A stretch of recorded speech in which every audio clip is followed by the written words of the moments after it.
Hello అత్తమ్మ గారు. చెప్పండి అల్లుడు గారు, బస్ ఎక్కరా? ఎక్కడున్నారు? ఇక్కడ బస్ స్టాండ్ లో చూస్తే ఒక్క బస్సు కూడా కదలట్లేదు. అంతా స్ట్రైక్ అంట. మా పరిస్థితి ఏంటి ఇప్పుడు?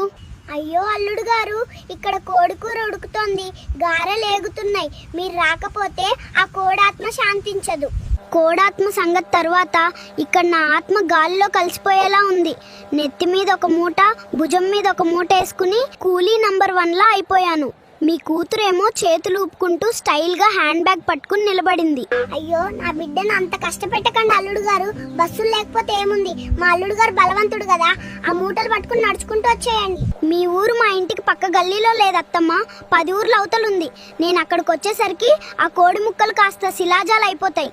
అయ్యో అల్లుడు గారు, మీరు రాకపోయినా నా కూతుర్నైనా ఏదైనా ఫ్లైట్ లో పంపించండి. ఇక్కడ కోడికూర వేస్ట్ అవుతుంది.